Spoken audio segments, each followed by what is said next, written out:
students, welcome to the Biological Life Sciences channel. Today in this video we are going to see the total RNA isolation by triazole phenolchloroform method. So today's topic is total RNA isolation by triazole phenolchloroform method. Okay, so this is the method that we are going to use here. So by using this method we can use plant tissue, animal tissue,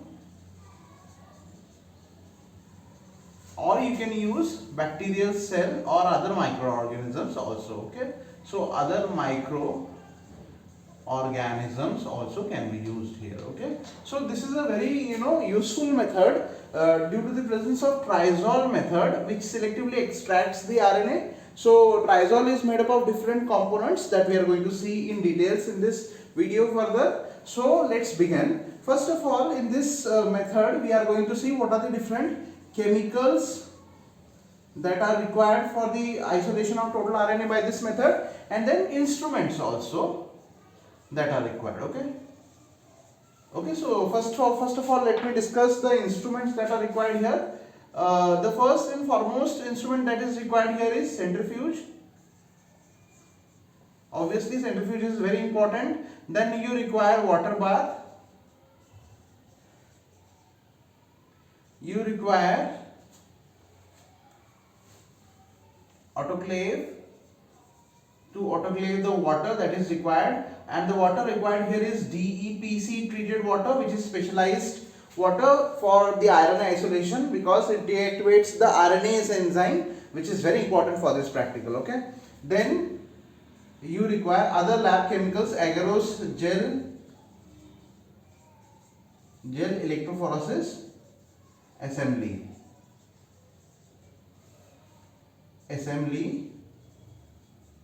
with power pack. Okay, so these are the all different instruments that are required for the isolation of total RNA. Now let's see the chemicals. I am not going to cover the chemicals required for agarose gel electrophoresis. I am just going to cover the chemicals that are required for the RNA, total RNA isolation. Agarose gel electrophoresis chemicals has been listed in description and other videos of mine. Okay, so let's see the chemicals. First and foremost is the triazole reagent, which is required here. Then second is chloroform. Third we require is lithium chloride. Then we require ethanol. After that we require DEPC treated water. Okay, so which should be autoclaved. Okay, so what this DEPC treated water, why it is important? Remember, the total RNA isolation, the RNase enzyme, this is the enzyme that is ubiquitously present in nature. So this enzyme is present everywhere in our hands, in glass tubes and all, everywhere this enzyme is present. Okay, so this enzyme will degrade the total RNA that we are going to isolate. Okay, so due to this we have to deactivate this enzyme, or we have to prevent this enzyme to come in contact with our solutions during the isolation of total RNA. Okay, so for that purpose we are using a specialized distilled water, that is autoclaved one, and it is treated with DEPC, so that this DEPC chemical, what it does, it degrades the RNase enzyme there and increases our chances of getting a purified RNA here, total RNA. Okay, so this is the role of DEPC here that I'll be explaining to you in details further. So these are the different chemicals. Moreover, you can use so these are the different chemicals here that are required for the total RNA isolation. Okay, so let's jump into the protocol that is required for RNA isolation. Or first of all, let me discuss the details of all the chemicals that are required here. How to make triazole reagent, and what are the different components that are present in triazole reagent, and what is the role of each and every component that we are going to see in details first before moving to the protocol. Okay, so let's first discuss the preparation of the triazole reagent, how you can prepare triazole reagent, or what are the different constituents that are present in triazole reagent. here. So let's discuss first chemical, that is triazole reagent here. So first of all, there is a presence of 40% weight by weight, a very important chemical, that is phenol here. The phenol used here is saturated by water, and the pH that is maintained for this phenol is 4.3. okay, so it is a phenol that is saturated by water, and this phenol is helping in destabilization of the cell membrane. Okay, cell membrane or cell wall in presence of plant cells. Okay, and then next most important reagent here that is present in triazole reagent is that is guanidinium thiocyanide.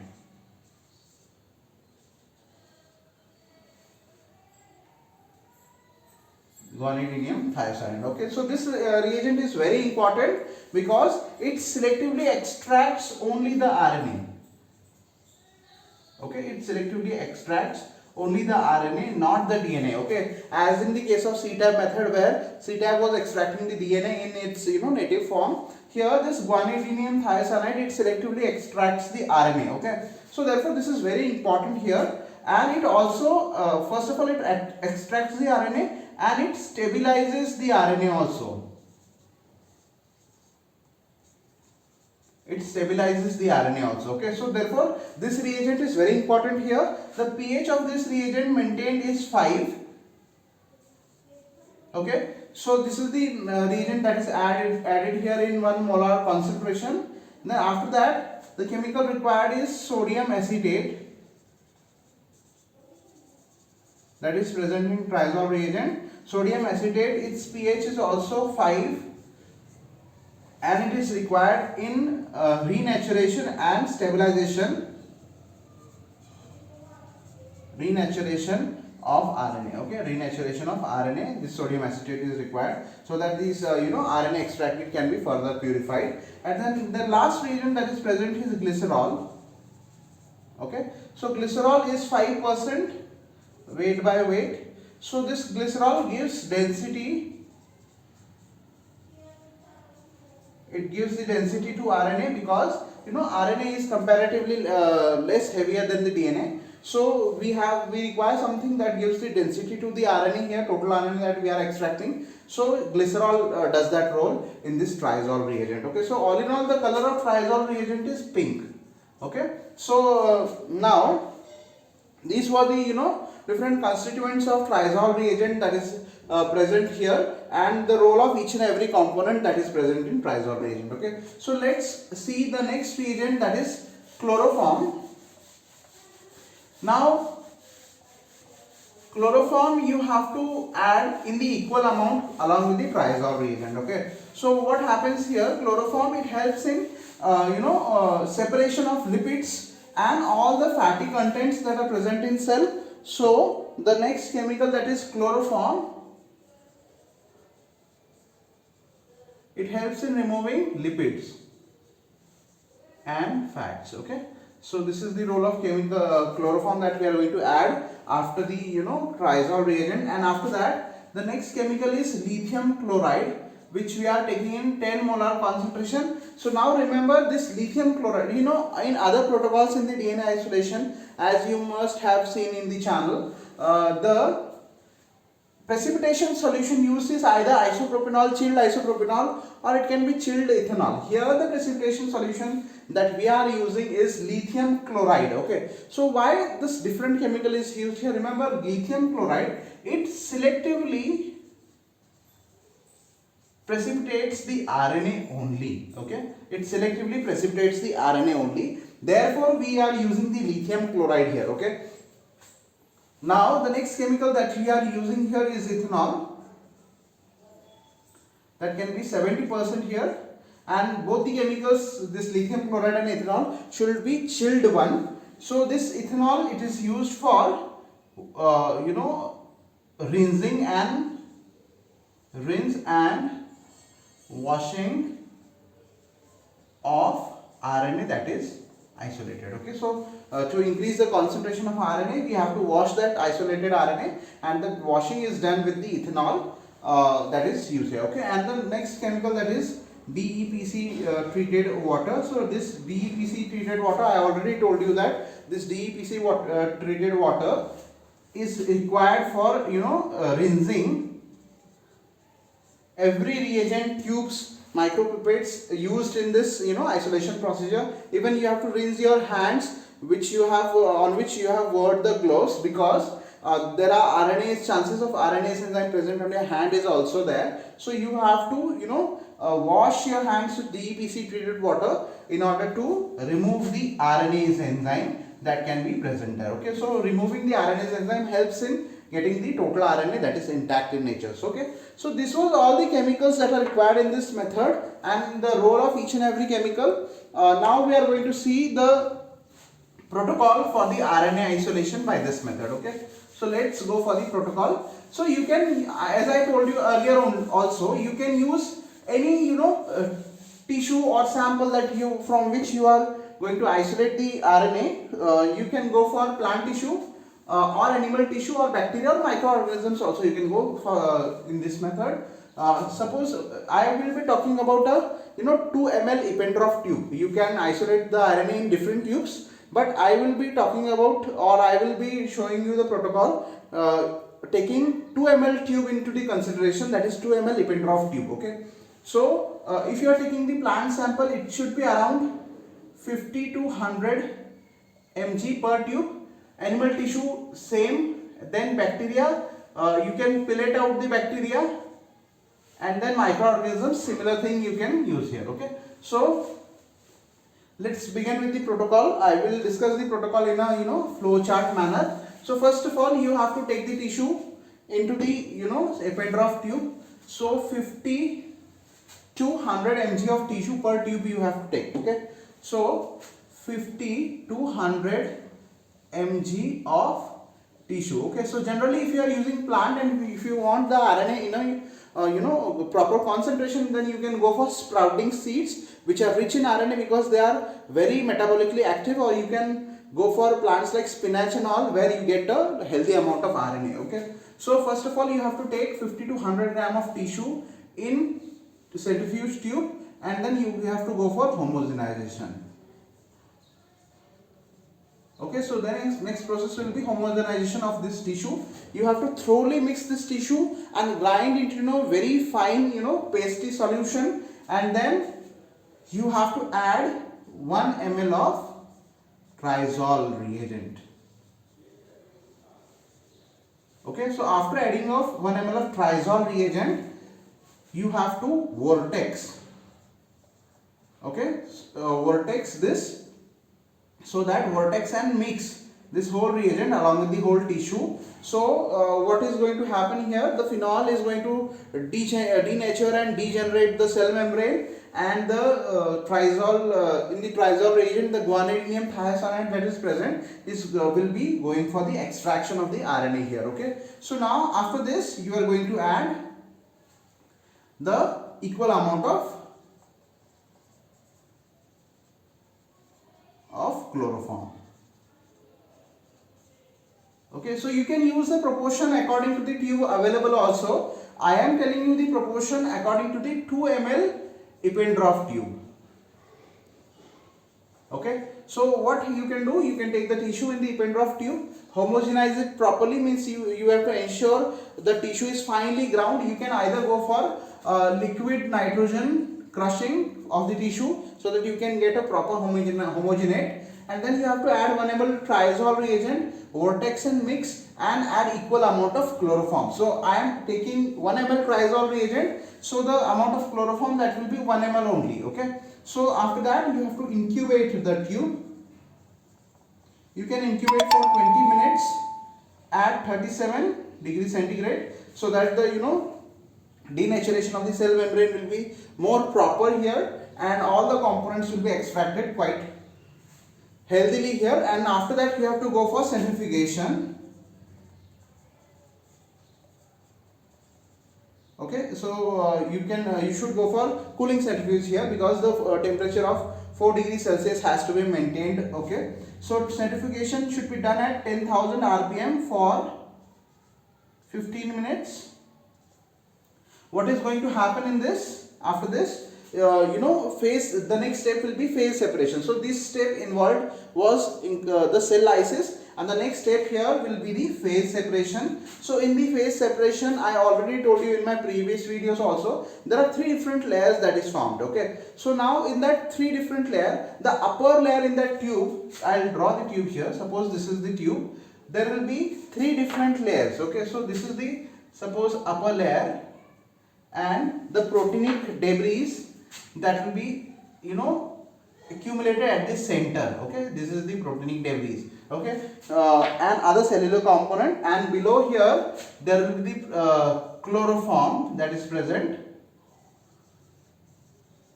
Okay, it will have all kinds of lipids and fats in it that is separated. Here all kinds of proteins, cell debris and other molecules will be there in this phase separation of three layers. And the upper is the aqueous phase, where all nucleic acids will be there. Okay, it can be DNA also, it can be plasmid also if you are using bacteria. Okay, so this will be the phase separation step that we are going to get after the centrifugation here. Okay, so this is how you are going to do this. And now here you have to remove the upper phase only, and you have to take the upper phase in the new tube that is pre-treated with the DEPC water that is already autoclaved. Okay, so in the next step, what is going to happen after the centrifugation? The phase separation will be there. Okay, so after phase separation, what you have to do? You have to remove aqueous layer, new tube. Okay, new tube. Okay, so that depending on the concentration or the amount of aqueous layer you get, it can be 1 ml, it can be less than 1 ml, it can be 0.5 ml also per tube. We have to add chilled lithium chloride. Okay, so here the next step is addition of chilled lithium chloride. Okay, so the salt here that we are adding, that is the solution of chilled lithium chloride, is about 10 molar. Okay, so now the 10 molar solution lithium chloride is added here. Ideally we add different solutions, that is we add isopropanol or we add alcohol. Okay, but in this case we are adding lithium chloride. Why lithium chloride? Because lithium chloride is properly able to precipitate the RNA selectively in the solution. Okay, so therefore we are adding the lithium chloride. Okay, so the lithium chloride should be chilled, and the incubation is done for about half an hour at minus 20 degrees centigrade. Okay, so after you incubate at this temperature, what is going to happen? The RNA is going to precipitate out. Okay, so after the precipitation of RNA, then there is a next step is centrifugation. So you have to do the centrifugation for 10,000 rpm for 10 minutes. Okay, so what will happen in this centrifugation? The RNA will form a pellet here. Okay, since there is a selective precipitation of RNA, only the RNA is going to precipitate here, and then after the pellet formation, RNA pellet, total RNA pellet will be there. Okay, then you have to discard supernatant. Okay, that is lithium chloride. Okay, so lithium chloride supernatant will be formed here, so it is discarded. Okay, so now excess of lithium chloride traces may be present in the the RNA sample, so it has to be washed. Okay, so next step is washing. Okay, washing of the RNA pellet using ethanol. Okay, so 70% ethanol you have to use here. So you have to wash, means what you have to do, I will tell you. Whatever the RNA pellet is formed, it is added with ethanol. Okay, so when the ethanol is added into that, you have to slightly mix it by to and fro motion. After mixing, then you have to centrifuge again. Same centrifugation is done again. Then what will happen? RNA will form the pellet again. Okay, so RNA is discarded. The ethanol is discarded, that is forming the supernatant. Again you have to add the 70% ethanol in the same concentration. You can add it in about 500 microliter also. Just you have to wash the RNA, then again centrifuge it and again discard. So this thing will remove all the traces of all the chemicals and even lithium chloride, that is the last treatment, and you will get a purified RNA here. Okay, so once the 2 to 3 times washing of RNA pellet is done, then after that what you have to do, you have to dry the pellet. Okay, so do not over dry the pellet. Okay, so if the pellet over dries, the RNA will stick to the tube at the bottom and it will not come out. So do not over dry the pellet, and add DEPC treated TE buffer. Okay, so even TE buffer also you have to use should be DEPC treated. Okay, so after adding the TE buffer, the RNA will get solubilized in the TE buffer, and the sample is now ready for different kinds of analysis. If you want to analyze the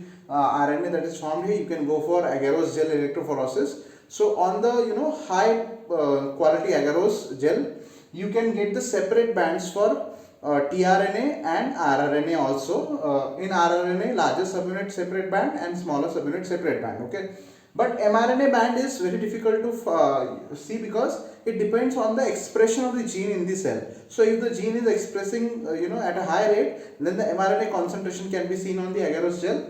Otherwise, the mRNA concentration is generally low. Okay, so then this sample can be treated for RT-PCR also if the viral RNA sample you are using. So this can be used for different analysis, genetic engineering analysis. Okay, so this was all about the isolation of total RNA using the triazole phenol chloroform method. I hope you have understood the whole protocol and the role of each and every chemical that we are using here. So if you like the video, please press like button, share, comment and subscribe the channel. The whole protocol is available in the description also. If you have any question, please do comment. Thank you for watching.